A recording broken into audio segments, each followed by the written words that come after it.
Sinuwun Prabu Ndarawati mesti wedi karo Prabu Baladewa. Terus endang lara temon diparingi karo sampean. Niki pancen tak jarak. Niki wis dadi sistematis kula. Niki wis tak gonta-gonta saka omah. Nek kira-kira ana sing barengi rembug, mungsuhe Bagong. Yen ngono pancen tok jarak kowe wani karo Baladewa. Yen ngono pancen tok jarak kowe wani karo Baladewa. Nun sewu Mas, kula jane ora arep wani ning gandeng sampean nantang kula. Kula niku wong sing ora tau mambu penantang lho, Mas. Nah sampean arep jajar karo Bagong. Oke, ora masalah. Lu jual gue beli pokoknya. Tur kula tak takon karo sampean, saniki tak takon. Kula sing ngomong niku nyata apa ora? Bab apa? Lho Lesmana. Kentir ora? Lho arep kentir kene iki anak ratu. Alah, ora tak dadamune anak ratu, anak wong anggere kentir ya kentir ngono beres to. Wong nyatane ya kentir kok sampean geger. Tur sampean niku mbok kudune metong diutus karo Prabu Duryudana kon nglamarke Lesmana. Lesmana niku wong sebel sial, ora tau entuk kanugrahan, ora entuk kamulyan. Nglamar sapa-sapa gagal. Nglamar Ndara Pergiwati, Pergiwa gagal. Nglamar Ndara Wrantawati, nglamar Ndara Siti Sendari gagal. Lesmana niku nyenengi bakul mie ayam ora sida. Terus kebaca dijiwiti bokonge barang. Cetot. Mulane kok esuk tuku mie ayam, awan tuku mie ayam, bengung sore tuku mie ayam, wah seneng karo bakule. Bareng ngono terus emoh bakule terus jingkat-jingkat. Nika anak ratu sing ora tau entuk kanugrahan kok. Dadak sampean kok dadak gelem kok nglamarke. Ayo kewirangan. Jelas kewirangan sampean. Nadan aku kewirangan nang aku duwe kewajiban kudu sambaya ngendang lara temon. Mula sampe dadi pepalanging Baladewa. Rawe-rawe rantas malang-malang bakal tak putung. Oke. Monggo dadi pepalangku kowe. Wis saiki bali yo. Terus omong karo bapakmu Semar. Bambang Sret kon ngrabekke wong Karang Pradisan. Bambang Sret ki wong desa. Adimu Bambang Sret anake Semar Angkat kuwi wong desa. Kuwi wong kere, kuwi wong ora duwe. Kok ngangkah dadi mantu ratu. Satemenipun Kakang Prapta ning Praja Indrawati iki ora kok saka negara Mandura. Dadi pangertenmu.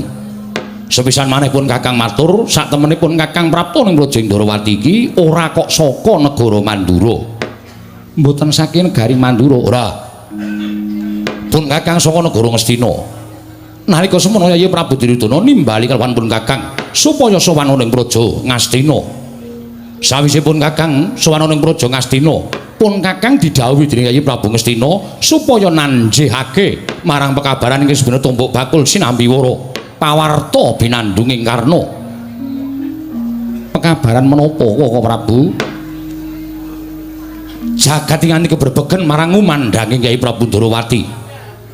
Ingkang padha ngabarake marang kahananing Yayi Prabu Kresna. Inggih babagan perkawis menapa? Apa pancen kepara nyata? Yen to Yayi Prabu Kresna kuwi dina samengko kuwi kagungan putra angkat. Kresna, para Gage Wangsulana, pitakoning pun Kakang iki kanthi jujur, aja mbok luwi, aja mbok longi. Yen pancen iya larah-larahe piye? Tumulipun Kakang nyadong timbraning Yayi Prabu Kresna ing Ndarawati. Koko Prabu ngantos dumugi wonten ing malingan paduka Kanjeng Koko Prabu lelampahan ingkang lumados wonten negari Ndarawati. Apan kepara saestu bilih kalenggan sakmangke kula menika anggadhahi putra angkat. Dadi bener pawarta sing semebar mau Yayi Kresna duweni putra angkat. Kasinggihan mekaten. Lara-larahe piye? Kok sira siadi entuk putra angkat monggo tumrapun Kakang putra mono kanugrahaning Hyang Mahanasa. Apa meneh lamun siadi kuwi nyelametake marang anake wong liya ingkang ora diurusi tumuli mbok angkat dadi atmaja. Angkat mau sayekti bakal gedhe ganjarane. Koko Prabu, mboten kula mundhut putra angkat saking para kawula tuwin para nayaka menapa dimirpu nggawa babar pisan mboten. Namung sejatosipun andadosaken kagiat sotaning manahipun ingkang rayi Ndarawati. Nalika kula nejeng badhe manembah ing wanci dalu ngagengaken asmanipun Gusti Manjing wonten ing sanggar pamelengan. Mboten kanthi kanyono-nyono wonten ing mriku sampun wonten satunggiling wanita utawi wanudya remaja ingkang mapan wonten ing sanggar pamelengan tumunten kula dangu. Putranipun sinten saking pundi? Piyambakipun ugi mboten saged matur Aturipun wanita kala wau kleyang kabur kanginan mendung ke barat tening pun didhawahipun inggih menika papan dunungipun. Krana raos welas raos sing manahipun ingkang Rayi Ndorowati itu wonten lare menika kula angkat menika dados putra pupon inggih putra angkat kula. Lan sakmangke sampun mapan wonten negari Ndorowati. Wis mapan ning Projeng Ndorowati, kasinggihan mekaten. Terus mbok paringi asma sapa bocah mau? Kondang kawenang wonten pundi kemawon Narendra Ndorowati sakmangke kagungan putra angkat ingkang namipun Endang Loro Temon Koko Prabu. Ladala Endang Loro Temon. Kasinggihan mekaten. Nuwun sewu. Tepunging wimbo rengunging pasuryan kadhi wonten inggih badhe kababaraken dhateng Kang Rayi Ndorowati. Sasampunipun maduka Kanjeng Koko Prabu midhanget bilih Kang Rayi kagungan putra angkat inggih menika pun Endang Loro Temon. Lah iki ngene Kresna. Kepasang yuga katuji ngene. Satemenipun Kakang kuwi ora kok mung kepengin mundhut prisa, nanging uga kepengin nyatakake marang kahananing Yayi Prabu ingkang kagungan putra angkat ingkang aran Endang Loro Temon. Wuruhanira Yayi. Nalika pun Kakang prapta ing negara Ngastina, pun Kakang tinangisan lan atma jendra ing Ngastina, ya kuwi Lesmana Mandra Kumara. Ing nalika semana tak dangu gandrung-gandrung kelawan putri Ndorowati ingkang jeneng Endang Loro Temon. Mula aja nganti kleru pun Kakang nyatakake marang sira Yayi Prabu Ndorowati jebul pintenemune Yayi Prabu kagungan putra angkat kang aran Endang Loro Temon. Kasinggihan mekaten. Lah yen ngono babar pisan pun Kakang bakal matur. Sowaning pun Kakang minangka dadi wakil Yayi Prabu Duryudana ingkang wigati dianggep bono-bono esuk anjejawah sore. Tegese aku bakal nglamar marang atmajamu mau. Ingkang wigatine putramu ingkang aran Endang Loro Temon putra angkat mau bakal tak boyong marang negara Ngastina. Tak dhawuhake karo Lesmana Mandra Kumara. Mekaten Koko Prabu. Iya. Atmaja kula Endang Loro Temon badhe dipun dhawuhaken kan Lesmana Mandra Kumara pancen bener mengkono. Mesakno Yayi. Najan Lesmana kuwi anak ratu nanging kedunungan sial sebel. Uripe ora kedunungan bejo babar blas. Wis wola-wali Lesmana kuwi nggayuh sawijining putri. Ora ngomongake putra satriya, putri Brahmana, putri Nalendra, nanging tansah gagar wigar tenantuk karya. Mula wektu dina iki neng-nengono penangise anakmu Lesmana Mandra Kumara. Dina samengko pun Kakang minangka dadi wakil Yayi Prabu Duryudana bakal mboyong atmajamu Endang Loro Temon ingkang wigati bakal tak boyong marang negara ing Ngastina. Tak dhawuhake ran putra ing Ngastina ya kuwi Lesmana Mandra Kumara. Nuwun sewu. Koko Prabu, menawi babakan menika kula namung jumurung ndederek, namung tumrap ingkang Rayi Ndorowati, tiyang nambut silaning akrami menika, tumrap kula mboten kok tiyang sepuhipun ingkang jodohaken dhateng lare menika. Nanging lare menika ingkang gadhahi judul piyambak kanthi tetali raos tresna. Sabab menapa Koko Prabu? Tiyang bangun Bale Wisma, tiyang bangun bebrayan menika menawi kula nuwun sewu mboten wonten talinipun tartamtu mangke wonten bebasan ana temanten sepasar bubar. Gusti tegese piye? Gegaranipun tiyang nambut saning akrami menika siji seneng, loro kenceng, kaping telune wilujeng, pareng kaping papate wilujeng menika gegaranipun tiyang ingkang nambut saning akrami. Sik lek mung urut mau rada kleru kuwi mau. Setunggal seneng ya angka loro kenceng, angka telu kepareng, angka papat wilujeng. Tegese piye kuwi?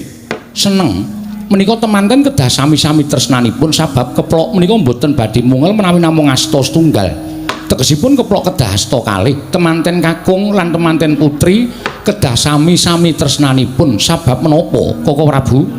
Tiyang bangun Bale Wisma menika mangke menawi sampun dipun seksekaken wonten ing ulah agama saha tata hukum ing kaprajan tumuli sinebut garwa. Garwa menika kula nuwun sewu, rong pribadi ingkang wis dadi sak badan. Loro-lorone duwe ancas sing urip lan gegayuhan ingkang padha. Mula yen abot padha dipikul, yen enteng padha dicangking. Menika sinebut garwa. Oh. Garwa kuwi rong pribadi wis dadi sak badan. Inggih mekaten. Loro-lorone duwe ancas sing urip lan duwe niat urip bebarengan. Mula abot padha dipikul, enteng padha dicangking. Kasinggihan mekaten. Wola Praguta kae jare iki garwa sing siji sigar sing siji dawa. jebul ora kuwi sanes menika kok Prabu. Sabanjure angka 2, angka kalih menika kenceng. Lah sing kenceng apane? Ingkang kenceng tekadipun. Mergi tiyang mangun Bali Wisma menika menawi mboten kanthi tekad sebaya mukti sebaya mati menika nggih mboten badhe prayogi kedadosanipun. Sabab menawi kanthi gegaran tekad sebaya mukti sebaya mati menika bungah susah bejo cilaka sugih miskin menika dipun raosaken sesarengan. Yo bener. Sabanjure ingkang kaping 3 kepareng menika tegesipun njodokaken pinanganten menika mboten kok njodokaken awakipun piyambak nanging ugi njodokaken mara sepuh utawi tiyang sepuh tangga tepalih mitra kawruh sanak kadang sanesipun menika kedah sedaya kepareng menawi tetela mekaten badhe kathah pandonga saking sanak kadang mitra kawruh Mudawerda ingkang dayani anggenipun gesang bebrayan menika kala waunir ing sambikala. Bener. Sabanjure ingkang pungkasan wilujeng menika kula nuwun sewu mboten ketang namung sawiringkes kedah dipun wilujengi anut tata adat budaya papanipun piyambak-piyambak dipun seksekaken ugi kaliyan tangga tepalih kiwa tengenipun Koko Prabu. Wah lah malah cocok ngono kok. Ning tumrap aku perkara seneng kenceng kepareng lan wilujeng ki mau anut marang lumaku ning dina tegesipun menapa? Si Adi mesti tau ngerti. Wong sing ora seneng mongko kebacut dadi manten. Kuwi suwe-suwe ya seneng. Merga ana salokaning para sepuh ingkang nyebutake wong ki nek srawung saya suwe saya bakal ketukulan rasa tresna. Mula nadyan tanpa nganggo rasa tresna antaraning Lesmana karo si loro temur mau mesti saya suwe bakal ketukulan rasa tresna. Mekaten Koko Prabu. Nanging nuwun sewu, tumrap kula tresna menika mboten saking panggulawentahing tiyang. Lho, dudu panggulawentahing wong piye? Menika sanes panggulawentahing kamanungsan. Nanging tresna menika panggulawentahing Hyang Mahanasa. Tegesipun wonten ingkang nyebataken tresna menika uruping jiwa ingkang suci. Menika mboten saged dipun suwun, menika mboten saged dipun kajengaken lan menika mboten saged dipun tolak. Menika kodratipun Hyang Mahanasa. Nadyan srawung pinten-pinten taun ugi kathah ingkang mboten ketukulan rasa tresna malah suwalikipun malah kadidene sederek tunggal Yayah Rina. Wah. Ngono ya Kresna. Inggih. Mila sakmangke mulai paduka Kanjeng Koko Prabu ngersakaken anak kula Indang Loro Temon menika badhe kaboyong wonten negaring Stina. Koko Prabu, mboten nama kula badhe andhawa keparang paduka. Nanging kula nuwun sewu, paringana wekdal ing raying Ndarawati supados nanting dhateng anak kula. Menawi anak kula kersa lados dhateng pun Lesmana Mandrakumara kula semanggaken. Nanging menawi mboten kula nuwun sewu, mboten ana teges kula andhawa keparang paduka Kanjeng Koko Prabu ing Mandura Koko Prabu.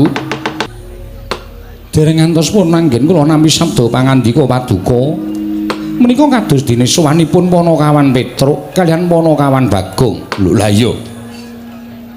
Lah iki ning apa Petruk sore-sore sowan ana negara Ndarawati iki wigatine apa Kresna? Timbalana. Nadyan dikaya ngapa Petruk iki ya abdi Ndarawati ya abdi Ngamarta. Kasinggihan mekaten. Timbalana apa wigatine? Mbok menawa perlu ing bakal diaturake marang sira Yai Prabu Kresna. Koko Prabu lenggah prayogi. Yo.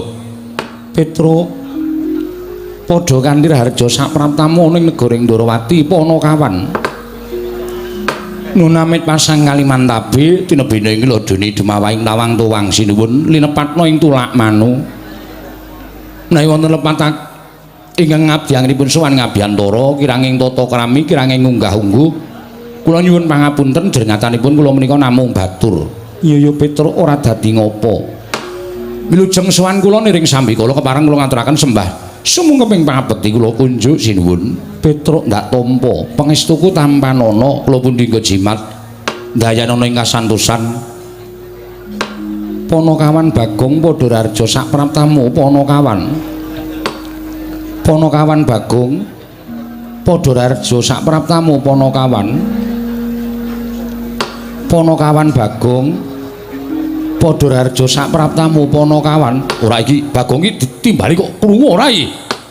Kowe iki ditimbali Yai Prabu Kresna krungu ora? Krungu. Lho. Krungu kok meneng wae. Agi nganu ngrasake mambu bakmi. Bagong iki ora beda karo nggone dhewe ya, Tru. Ngomah kae ambune ming telek wae. Kene iki kraton iki ana endi sing mambu sate, endi sing mambu bakmi. Ha iya ya, beda kraton karo nggone dhewe. Ngene piyai luhur karo kere-kere kaya awake dhewe wis ora bakal padha. Timbali sinuwun Kresna. Heeh, Pak. Bagong dalem padha kanthi Rarja sapraptamu. Tansah pinawinganing kawidadan ing sambikala kepareng kula ngaturaken sembah. Sumengkeming pangabekti kula konjo sinuwun. Iya Bagong ndak tampa pangestuku tampanana. Kula pundi nggo jimat paripe dayanana ing kasantosan. Iya Bagong prayoga nunggunmu lungguh. Sampun mboten kirang sekeca sinuwun Prabu Sri Bathara Kresna. Petro Kandung Bolong Padha Rarja sapraptamu. Sinuwun Mandura wilujeng bekti kula kunjuk den. Yo tak tampa. Pangestuku tampanana. Kula pundi nggo jimat paripe. Ponokan Bagong Padha Rarja sapraptamu. Mengetunipun sinuwun Prabu Baladewa wilujeng bekti kula kunjuk nggih pun. Yo tak tampa pangestuku tampanana. Nun inggih sanget anggen kawula ndadosaken jimat paripe. Wah, kowe kemon kami sosolan lambene ra. Petro Kandung Bolong Padha Rarja sapraptamu. Pangestunipun Ndara Sencaki wilujeng bekti kula nggih Den. Ya Petro tak tampa prayogakna. Nun inggih Bagong. Nun padha kanthi Rarja sapraptamu. Pinawinganing kawidadan ing sambikala Ndara Setyaki bekti kula kunjuk Ndara Setyaki. Muni Setyaki kok dadak dilek suarane ora. Ya Bagong tak tampa pangestuku tampanana. Kula pundi nggo jimat paripe dayanana ing pasantosan. Petro Raharja Petro. Ndarawati Udawa. Iya. Wilujeng Den bekti kula kunjung Ndara. Ya tak tampa pangestuku tampanana. Nun inggih Bagong Padha Rarja Bagong. Ndara Udawa. Iya. Wilujeng Den. Ya Bagong suwirane nggon aku kowe. Nggih, sibuk. Kula saniki dadi ketua pemuda. Ketua pemuda wis bantongan kaya ngono. Sesuk nek wonten wektu sing mirunggan kula tak nyelake nggih. Iya. Pun panen apa? Wis. Napa? Tela. Wah, cocok kuwi dibakar kari gagange. Terus maksudnya kula kan ngerokoti gagang. Ya ora sanesu. Oh iya ora. Dipun sekecakaken nggih Ndara Dawa. Lho, kuwale. Oh nggih, Dik. Disekecake Bagong. Nggih, sampun mboten kirang prayogi. Petro dalem eneng apa? Sowan tanpa tinimbalan gawe kaget.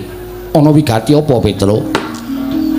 Sepisan kula ngaturaken tebah Siti Sekul binung teling ngron klapa. Apuren tambo bilih wonten tepat kula nggih kula munjatur sapaduka sanata.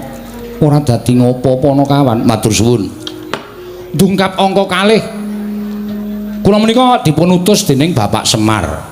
Mboten saking pikajengan kula piyambak, tuwin mboten saking ngarepe Bagong niku mboten. Ning pancen kula sowan dhateng negari Ndrawati niku enten ingkang ngutus nggih menika Bapak Semar Badranaya. Bapakmu ya gene. Bapakmu kena apa? Kok utusan sira Panakawan sowan ning Projek Ndrawati. Ngeten sinuwun. Karang kadempel niku wonten kejadian sing luar biasa. Tegese piye Petro? Saniki bapakne Bapak Semar niku anake ora ming 3. Lho, anake bapakmu raming 3. Nggih. Pira? 4. Lho. Apa garwane wong atuwamu Dewi Kanastren nglairke meneh? Mboten. Lah kepiye? Bapak niku gadah putra angkat. Duwe anak angkat. Nggih. Lah critane ngeten, nalika semanten bapak niku ajeng salat maghrib. Lho tenan kok iki madoten cengengesan ora. Padahal Semar iki ora salat po, Semar iki salat. 5 wektu malahan kok. Bapak niku ajeng salat maghrib nuju teng musala. Musala niku ora kidul kulone omahe bapak nika. Ora tau dinggoni. Iya Petro, aku wis tau tate tekan kono. Lah nggih. Lah dumadakan mboten kanthi kanyono-nyono teng jero musala niku pun wonten bocah sing lagi lungguhan teng riku teng jero musala. Bocahe nom bagus. Mboten kaya anake bapak kula kali gareng kali Bagong niku mboten beda. Wah niki sasat dewaning asmara ngejawantah. Sapa sing weruh adi kula niku wah wis geger pokoke. Ora lanang ora wedok kabeh do ngundang kebagusane adi kula niku. Bocah mau saka ngendi? Jare ditakoni bapak tanpa dadah tanpa pernah ora duwe wong tuwa, kleyang kabur kangenan ujug-ujug dheweke niku keblasok le mlaku terus ngeyup teng musolariku. Lah terus dipek karo bapak, diseksek karo tangga teparo pun dundangi tangga teparo gendurenan barak bapak gendurenan tasakuran. Lare niku diparingi asma Bambang Senet. Bambang Senet nggih. Apa ya arep melu gara-gara? Mboten, mboten. Mboten melu niku. Wong biyaine we bagus kok ora iso lucu, ora iso niku panjenengan nek prisa putrane Ndara Janaka, Ndara Irawan, persis plek niku tenan. Ha kula ning karo Bagong nganti meri kok. Kampung niku ora ana sing percaya mosok iki anake Semar. Kakangane Bandam Sesi Bagong kaya rupane kaya kirik kok iki bagus ora jamak-jamak. Ngoten niku. Lah nalika semanten Bambang Senet niku nuwun sewu pun sawetara mapan teng Karang Kadempel tumuli wonten 7 dina niki bocah niku kaya wong lara. Bocah niku kaya masuk angin, ora tau gelem ngewangi bapak teng sawah teng Tegal, ora tau resik ngomah, entene ming teng kamar tidur utawi teng patenggan. Bapak bingung. Duka kula ya ora ngerti saploke duwe anak Senet iku kula kali bareng kali Bakon kaya di anak tirikan. Sing dilela-lela ming sik Senet, apa-apa njaluk apa-apa dituruti, pengen apa-apa dituruti. Ning kula ora apa-apa, ora masalah. Wong nyatane bapak ya seneng duwe anak Bambang Senet, mbok menawa bocah niku iso mikul dur mendem jero karo Bapak Semar. Bener Petruk, nggih. Lah terus ditanteng karo Bapak Net, nek kowe kahanane kaya ngene iki kowe padha karo nyengsarake wong tuamu. Aku ki wis tuwa. Bapakmu Semar ki wis tuwa, nek nganti kowe mengko kowe ora gelem matur kepengin apa, kowe kepengin apa lan kowe duwe gegayuhan apa, iki engko nek bapakmu nganti lara, mongko kembange wong lara ki mati. Nek nganti bapakmu mati, mongko kowe rung omah-omah. Kowe getun engko Net, gregah bocah niku tangi. Si Bambang Senet mau nggih. Terus ngendika anu matur ngenten iki, nggih niku Pak. Lah bapak saya bingung. Nggih niku apa? Bapak niku carane bodho niku asline bodho. Iya. Ning pancen digdaya ning bodho. Iya. Bapak niku pancen digdaya ning goblok. Iya. Ora apa-apa Petruk nggih. Bingung. Niku wau lho ngendikane bapak sing keri dhewe, nek bapak sedo kula dereng omah-omah. Mula niku kula pikir, Pak. Kula pengen omah-omah. Wah, bapak senenge ra jamak-jamak. Nek ngono kowe wis gandeng karo wong wedok. Nek ngono kowe wis tepung karo wong wedok, Senet muni dereng. Lho, lah piye? Kula niku namung ngimpi, Pak. Ngimpi ketemu karo ingkang nami Endang Lara Temon. Putranipun Sinuwun Ndarawati. Wes, bareng ngerti nek putranipun Sinuwun Ndarawati, bapak niku terus ngombe puyer patang emplek. Ha bingung to? Ha momen kere kok arep gayu anak ratu cobi. Padha karo cecak nguntal cagak cebol gayu wulan muta ngitung lintang nang kelakone cepak wurunge. Ing atase ping anak Semar kok arep gayu putri Ndarawati, tur kula ya kaget. Mula kula terus matur karo bapak, "Sik, Pak, mengko gek Senet ki ming tom-tomen. Mergo sak ngertiku Putri Ndarawati kuwi wis winengku garwa kabeh. Ndarasti Sendari wis diwengku Ndara Abimanyu. Putra panjenengan Wrantawati diwengku Raden Petruk Kanthong Bolong. Duapure kaya ngono kok Raden Petruk Kanthong Bolong ora.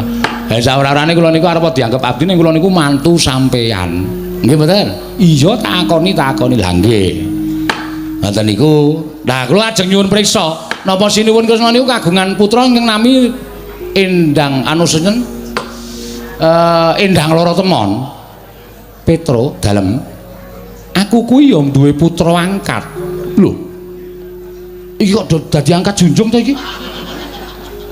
Putra angkat? Iya, Petro. Napa leres asmane Endang Lara Temon? Iya. Asmane Endang Lara Temon, jenenge Endang Lara Temon, lek kowe entuk ya ning Sanggar Pamelengan. Weh, engko gek janjian. Kangsen karo Semar. Ora, Petro, ora. Iki pancen kanugrahaning Wang Mahanasa. Mula gandeng kowe mau wis matur yen to anake Semar ya kuwi si Bambang Senet kepengin dawuh karo Endang Lara Temon, bungahku tanpa upama. Mila saking menika bloko suta kemawon boten sah ditutup-tutupi niki cekak gampange kula sowan wonten ing negari Ndarawati menika gandeng sampun cetha Sinuwun Kresna menika kagungan putra ingkang nami Endang Lara Temon. Mila kula ngebon-bon enjangan Jejawa sonten. Jejawa sonten menika ategesipun grimis. Grimis menika artosipun ngemis. Kula kepareng ngemis ingkang putra Indah Loro Temon badhe kula boyong wonten Karang Kadempel kula jodohaken kaliyan pun Bambang Senet. Nek kepareng matur nuwun sangetan Bapak Pindan niki kula wis tata-tata karo Bagong wis gawa angkutan ta Kang. Heeh. Gawa apa kowe mau? Tosa. Manten putri kok diangkat kaya areng ora. Anane kuwi kok nggawa kok. Duwene kuwi ya kowe. Niku kepareng badhe kula boyong wonten Karang Kadempel. Upami sinuwun menika nggadahi reruba, upami sinuwun menika nggadahi pepinginan, utawi sinuwun menika nggadahi pangandikan, pepanggil saking pinanganten kakung kula aturi paring dawuh. Menawa waton dudu brana picis, waton dudu mas mutiara hargya jamrut hergeni, tuwin boten bondo donya kula saged ngaturaken. Nek perkara sampeyan niku terus duwe pepinginan Petruk, anakku wene ana asok tukon dhuwit sementen 100 yuta. Ampun, modar kula. Pun genah ora duwe. Ning nek liyane niku tak sanggupi. Ya ta, Gong? Jelas. Rasa kuwatir. Njaluk patine gareng apa? Wah, pacule saiki. Ya ora njaluk njaluk patine gareng ora. Aja mesake kakangne kok kaya ngono. Sengit aku suwe-suwe. Nyawang gareng ki suwe-suwe awake cilik ndase gedhe. Heeh, ya wis men to. Iya, Pet nggih. Petruk dalem ning aku bingung. Lho.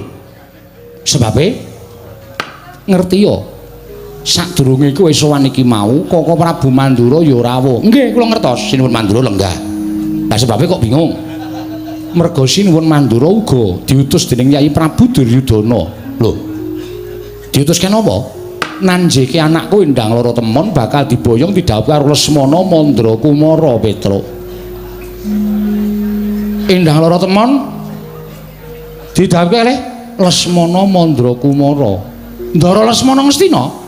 Iya, Petruk. Oh, Gong. Kukut le. Kukut piye? Kalah dhisik karo Sinuwun Mandura. Terus kono arep ngapa ta?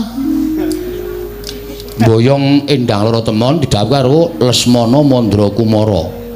Sapa? Endang Loro Temon. Didhawuhi karo Lesmana Mandra Kumara. Sing dikongkon Prabu Baladewa. Prabu Baladewa ngapa rene? Didhawuhi nganu diutus Sinuwun Prabu Duryudana kon boyong Endang Loro Temon. Heeh, wigatine dawuhi karo Ndara Lesmana. Nek Ngastina? Heeh. Kapan kuwi? Gong awak dhewe iki ora sida mboyong Endang Loro Temon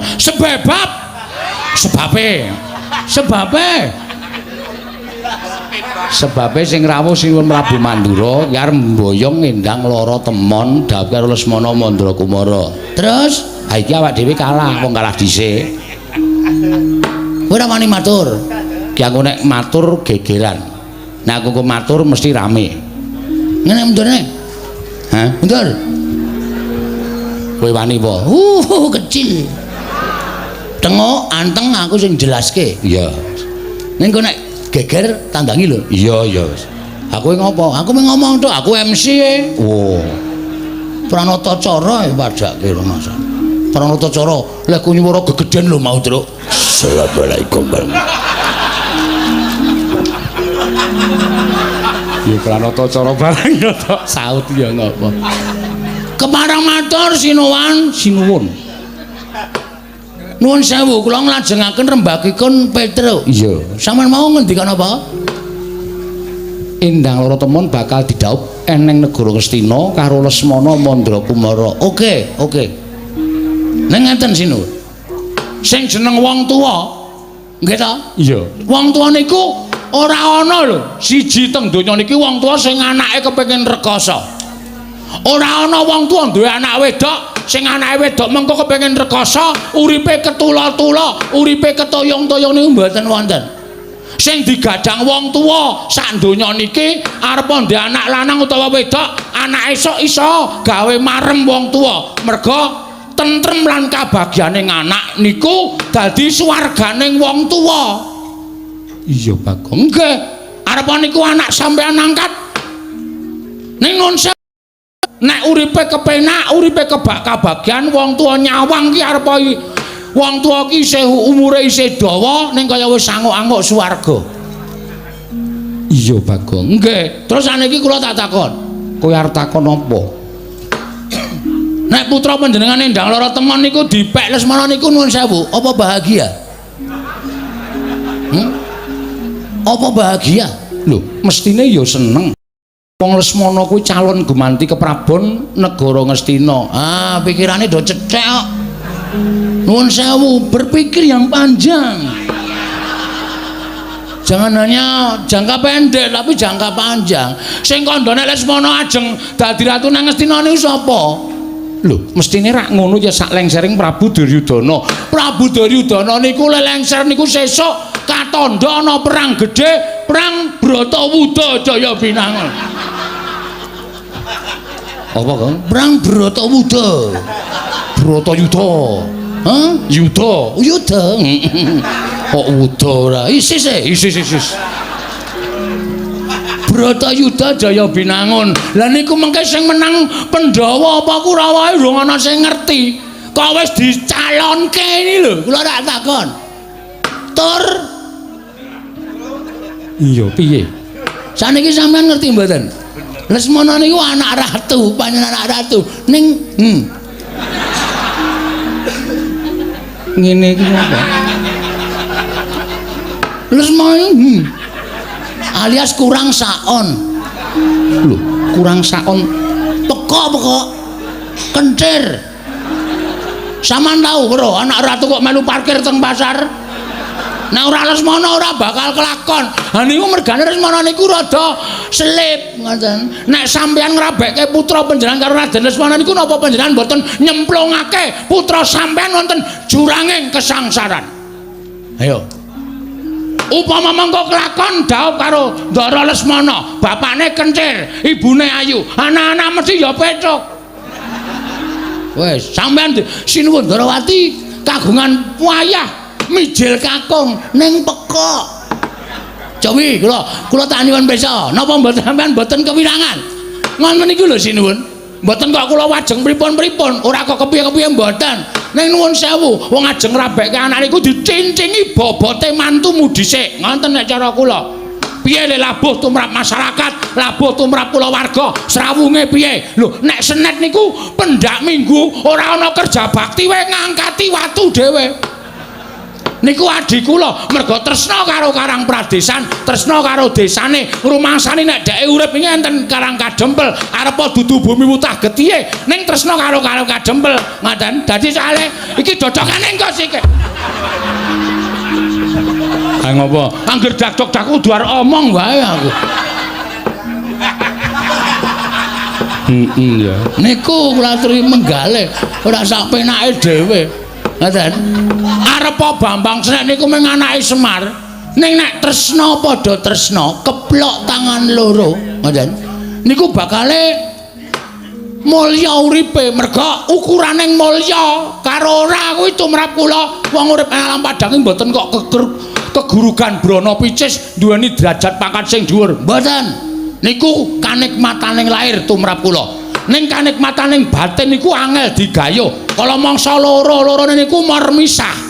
Iso gayuh kanikmataning lair ning ora iso kedunungan kanikmataning batin. Ning semono uga iso ngrasake kanikmataning batin, kanikmataning lair mesti melu kepenak. Niku lho dipenggalih.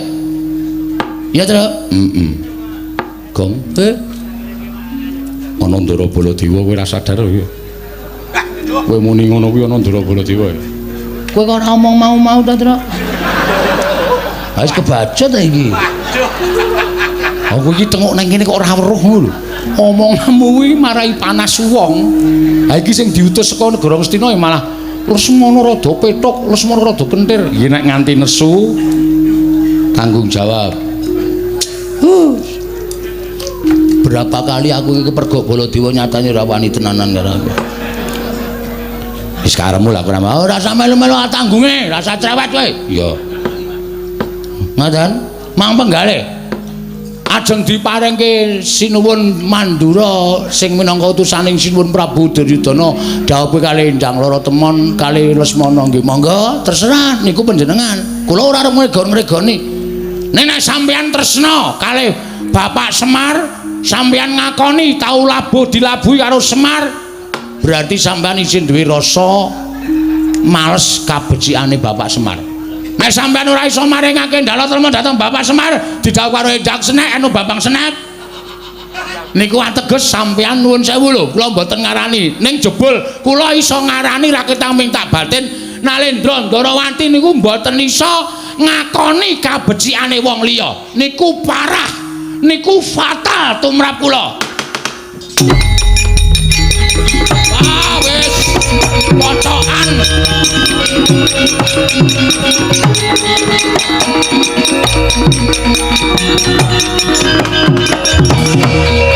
Panus maning jajalan skretaning bawana iblis lanat. Wah, menungso ora tatanan. Tak empet-empet kok saya ora kuat rasaning Baladewa. Dicecamah dening wujuding Bagong, mengatasi Bagong wong kere loro saudon telu saurupane kok muman-muman karo Nata Mandura Prabu Baladewa. Kowe ngunekke ento Lesmana ki wong edan, Lesmana ki wong ora genep. Anggepmu apa Bagong? Ngandel ora. Kapokmu kawan kowe.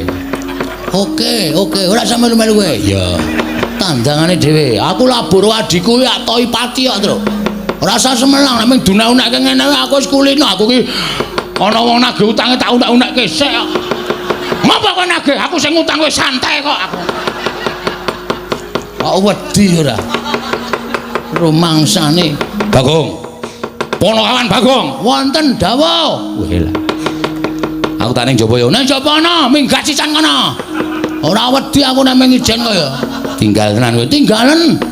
Rumangsane ditisik nggawa aku kok. Oh iya to. Ana do mulih sik kono. Dumeh do nggawa kendaraan dhewe-dhewe mulih sik kono.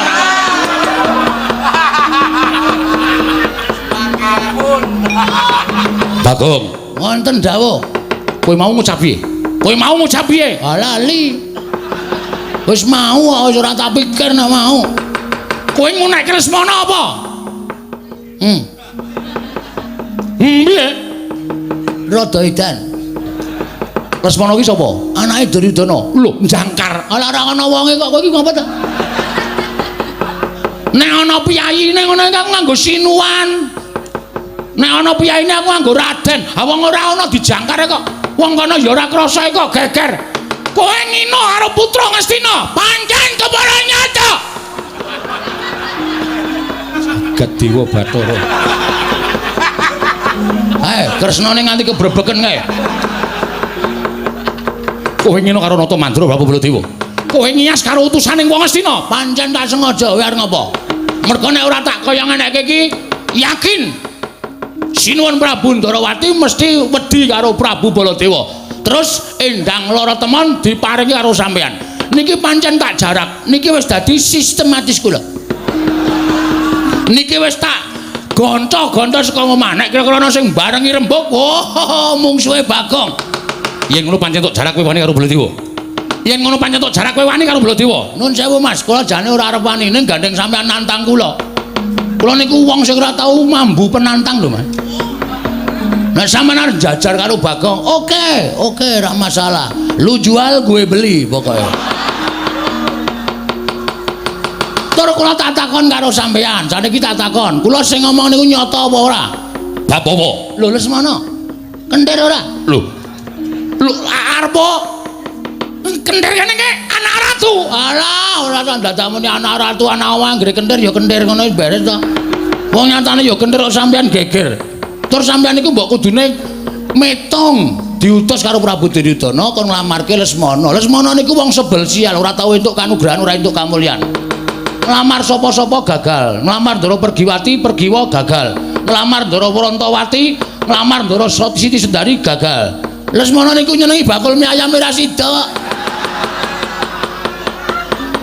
Terus kebaca dijiwiti bokonge barang. Cetot. Mulane kok esuk tuku mie ayam, awan tuku mie ayam, bengung sore tuku mie ayam, wah seneng karo bakule. Bareng ngono terus emoh bakule terus jingkat-jingkat. Nika anak ratu sing ora tau entuk kanugrahan kok. Dadak sampean kok dadak gelem kok nglamarke. Ayo kewirangan. Jelas kewirangan sampean. Nadan aku kewirangan nang aku duwe kewajiban kudu sambaya ngendang lara temon. Mula sowe dadi pepalanging Baladewa. Rawe-rawe rantas malang-malang bakal tak putung. Oke. Monggo dadi pepalangku kowe. Wis saiki bali yo. Bali yo. Terus omong karo bapakmu Semar. Bambang Sret kon ngrabekke wong Karang Pradisan. Bambang Sret ki wong desa. Adimu Bambang Sret anake Semar Angkat kuwi wong desa. Kuwi wong kere, kuwi wong ora duwe. Kok ngangkah dadi mantu ratu iki ora melek mripate kon ngilo karo cengele bapakmu. Kowe muni piye wae? Muni pripun sampean? Bapakmu kan ngilo cengele.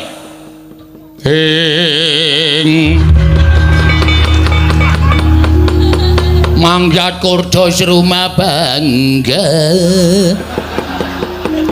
Edian dadak suluk bareng. Men seremok. Oh, lho ora cocok. Wis ben.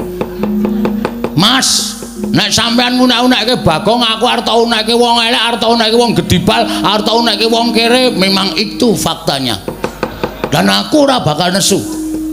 Nek sampean ngunakke bapakmu kan ngilo karo cengele, cengelmu kuwi. Bapake wong tuwa lho. Kowe ora sak penake ngunak-unakke bapak. Aku anggere bapak dunak-unakke iki rasaku ora trima tenan. Kok dadi kowe iso ngunakke bapak kon ngilo karo cengele. Mbok kowe iki sadar, Bol. Lho. Bol sapa jenengmu? Baladewa arep dutang sapa nek ora bol? Jijik iki. Koko Prabu sampun mangke malah mindak mboten kajen. Meno, ora lega rasane iki ora ngusap karo Bagong iki. Menungso ora tatanan. Kowe sadar diri kowe. Kowe kudune iki sadar. Kowe mbiyen saka ngendi? Kowe mbiyen tak omongi critane ya Mas Baladewa. Kowe mbiyen ora dikukup nang Widara Kandang, ora didelikke karo bapakmu sing jeneng Basudewa. Kowe wis mati dipateni karo Kangsa. Kuwi anake tiri Basudewa. Kuwi wong Digdaya. Ning merga kowe dititipke nang Widara Kandang, kowe mbiyen dadi wong tani, Bol. Kowe iki ya nggawa kebo, nggawa sapi, kowe iki ngluku ning sawah, kowe iki tandur ning sawah, awakmu gupak lendhut jawan. Bareng saiki kowe dadi ratu kok glelengmu ora jamak. Kowe kelingan ora? Jaman aku tok kon dadi tim sukses. Neng Mandura mbiyen pokoke nyoblos Baladewa. Kowe janji arep ngedeke WC umum sprene ora kelakon. Sprene aku isih mancik neng watu. Nganti kena banyu sithik-sithik kae lho. Mak sring penake ora jamak-jamak. Bagong edan tenan. Hah? Pirang tahun kowe dadi Narendra, ora kelakon apa sing tak janjekke. Semar mbiyen yo melu ketayalan. Kowe arep dadi ratu kowe. Lah kok saiki kowe bareng dadi ratu ana wong cilik, ana wong kere kaya ngene tau nekke. Tau nekke wong kere, wong gedibal. Sadar diri, Mas. Derajat pangkat ki ora tekan modar.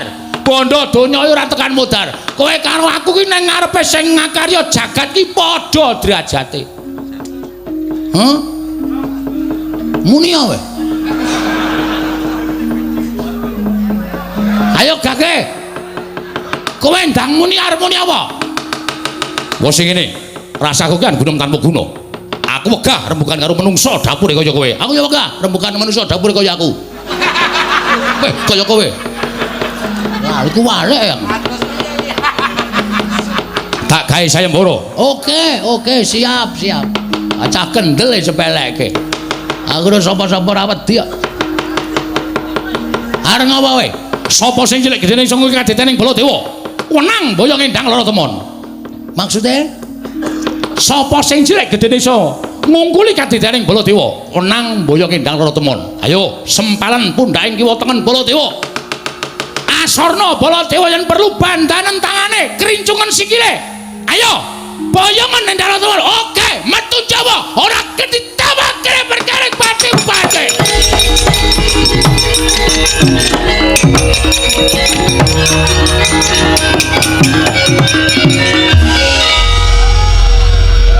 Nek ora cah edan ora ana to iki. Wong tantang-tantangan bareng le mlayu metu kok iki mbelok meneh. Aku mung gondelan cagake. Ngene iki kae lho. Tanganku anu ngrangkul cagak tek siut langsung balik rene.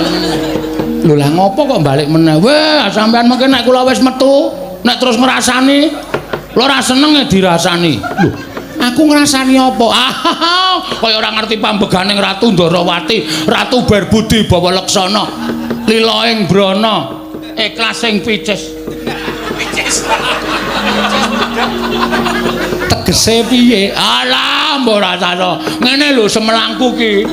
Ngene aku wis metu njaba. Terus sampean ngrasani aku ora seneng aku nek dirasani. Lho, lek ngrasani piye? Aduh, Bagong kae urung tak sangoni ngono. Ayo, ada. Alah, ayo. Ora. Kok karo guyu? Moh aku. Nek sangoni nek. Lho. Kuwi jenenge njaluk. Oh, ya dikalang-kalang ora ngekeki. Nyonya. Ada ngono, mengke perang niku ngelak. Iya. Ana ora ana sing nggo tuku apa to apa? Wah, makasih. Makasih. Iya. Asa omong Petro lho, ora. Engko ndak njaluk. Ya wong dienggo wong loro rak ya cukup. Ora iso. Ben Petro mudar mbok men. Petro perang anti megap-megap ora tak goleke wedang kok. Ben ora tak tukoke. Kangger wong banyu putih, Gong, banyu putih. Uyuh wae ya. Kowe karo dulure kok kaya ngono to, men. Nika sapa nika kok limbuk kok matane abinge ra jaman-jaman. Belekno pripun? Abdi Ndarawati. Wah, cocok kae jan.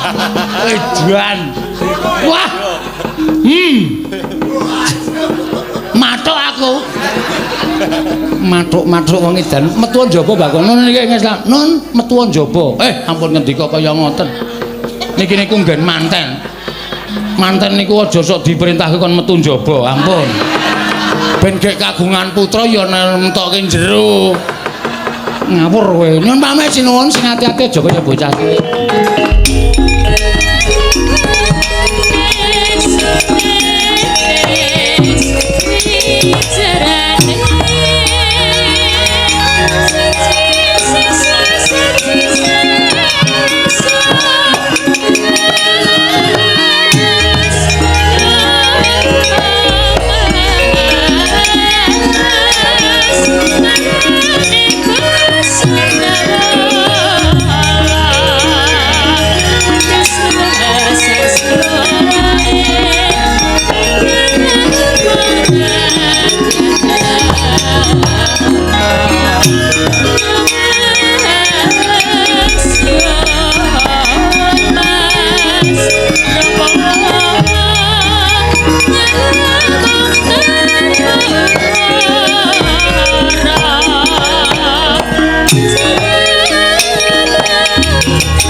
Katon suntrut pasuryaning Siadi bakal darebi aturapa.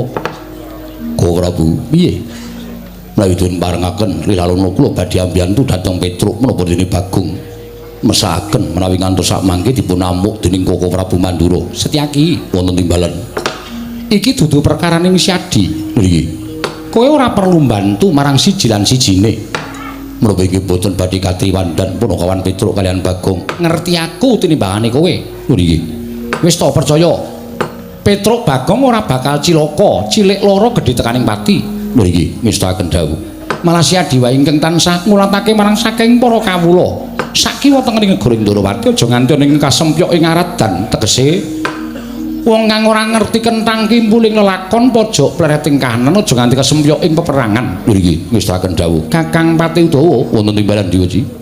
Semono uga aja nganti lirwa nggonmu ngulatake sagung para kawula dasi. Lho iki ngestakaken dawuh. Kaya wis paripurna jeneng ingsun Arsa pinanggya kelawan atmajan ingsun ya kuwi ndang lara temon. Nun. Budana kang padha sebe ingsun kundur ngedaton kawula nun ngestakaken dawuh Paramadal Pasilan. Sing ati-ati aja kaya bocah cilik. Kaya wis ora ana dawuh maneh Kakang Pati Udawa. Lho iki Dewa Ji. Paramadal Pasilan tambahi pangestu. Kakang Pati Udawa iya.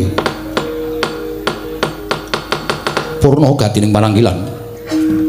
Sanada kundur ngedaton celuk saking dampar kendara kirapit gambaran gading kadhiraken sanggaring promban cedhi manggung ketanggung Joko Paloro ingkang sami ngambil pacaraning keprabun. Gawis tinggal saking Mandrawa. Tindak Nyosri Naranata lamun katinon saking Mandrawa. Kaya tansah gumebyar busananing Sri Naranata wau.